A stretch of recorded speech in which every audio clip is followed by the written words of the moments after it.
ಉಂಗುರ ಹಾಕಿ.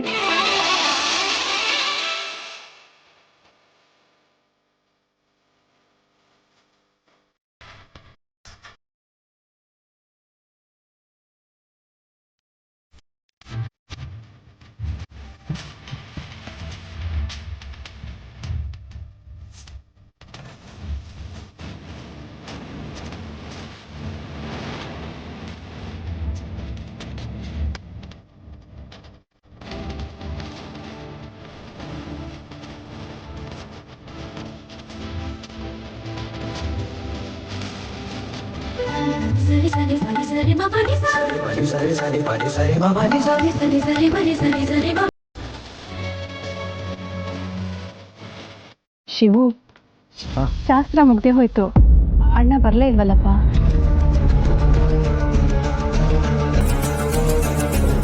ಅಣ್ಣ ಅಣ್ಣ ಶಾಸ್ತ್ರನ ನಾನು ಒಬ್ನಿ ಅಲ್ಲ ಕಣವ, ನನ್ನ ಜೊತೆ ನನ್ನ ಹೆಂಡ್ರು ನೋಡ್ಬೇಕು.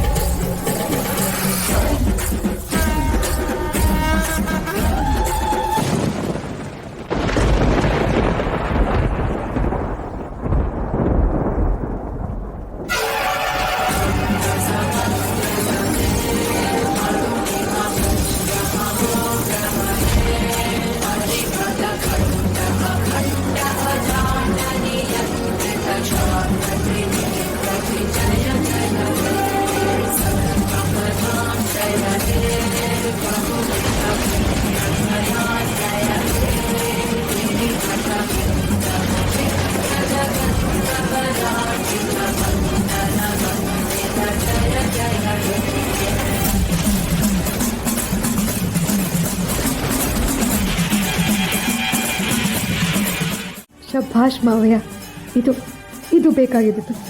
ಪರಶು ನಮ್ಮ ಕಡೆ ಇದ್ದಾನೆ ಮಾವಯ್ಯ. ಯಾವುದೇ ಪರಿಸ್ಥಿತಿನಲ್ಲೂ ಈ ಒಂದು ವಿಷಯ ಇಟ್ಕೊಂಡು ಮದುವೆ ನಿಲ್ಲೋದಕ್ಕೆ ಚಾನ್ಸೇ ಇಲ್ಲ.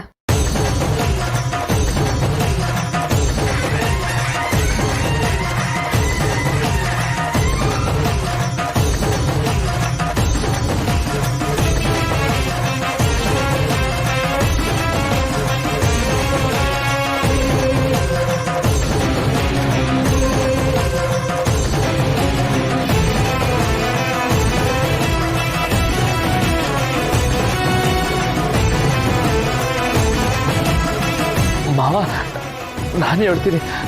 ಅದೇನಂದ್ರೆ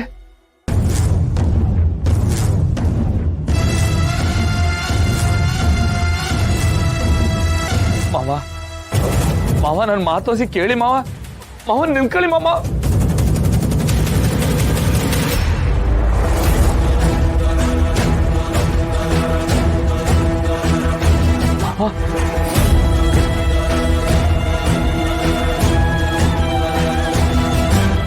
ಆದ್ರೆ ಶಾಸ್ತ್ರ ನಿಲ್ಬಾರ್ದು. ಪರಶು ಕೂತ್ಕೋ, ನಾವೇ ಅಕ್ಷತೆ ಹಾಕ್ತೀವಿ. ಆಗಿದ್ದಾಯ್ತು. ರತ್ನ ಮತ್ತೆ ಪರಶುಗಿಬ್ರಿಗೂ ಅಕ್ಷತೆ ಹಾಕಿ ಆಶೀರ್ವಾದ ಮಾಡಿ.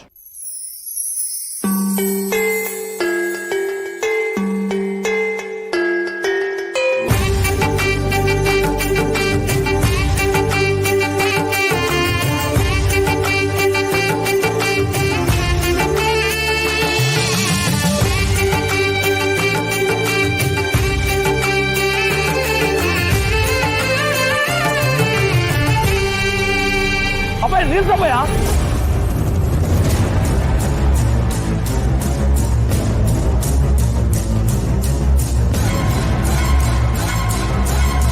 ಇಲ್ಲೆಲ್ಲ ನಾಶವಾಗೋಯ್ತೈತೆ. ಮಾವನೇ ಹೇಳ್ದೆ ಕೇಳ್ದೆ ಹೊಂಟೋಗ್ಬಿಟ್ರು. ನೀನ್ ನೋಡಿದ್ರೆ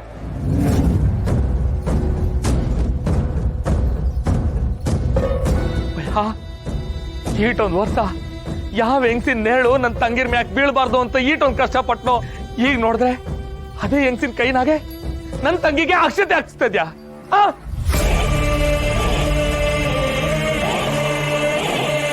ನೀನೊಂದು ಕ್ಷಣನೂ ಇಲ್ಲಿ ಇರಬಾರ್ದು. ಇವಳು ಇಲ್ಲಿ ಇರ್ಕೊಡುದು. ನಡಿಯಾಸ್ಗೆ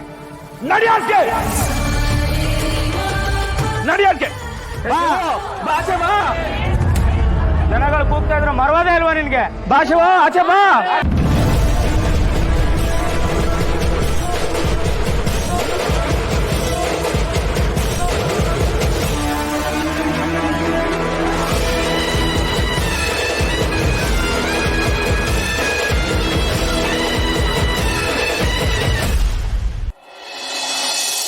ಶಿವ ಬಾರಪ್ಪ ಹೊರಗಡೆ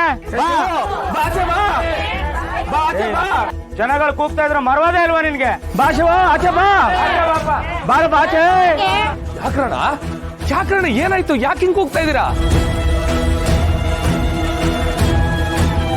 ದೇವಿ ಪುತ್ರ ಅಂತ ವರ್ಷಕ್ಕೊಮ್ಮೆ ಅಮ್ಮವ್ರನ್ನ ಕೂರ್ಸ್ಕೊಂಡ್ ಮೆರ್ಸಿದ್ರೆ ಸಾಲ್ದು. ಅಮ್ಮನೇ ಗ್ರಾಮ ದೇವತೆ ಆಗಿರೋ ಈ ಗ್ರಾಮದಲ್ಲಿ ನೀತಿ ನಿಯಮ ಅನ್ನೋದು ಐತೆ, ಅದನ್ನ ಪಾಲಿಸ್ಬೇಕು.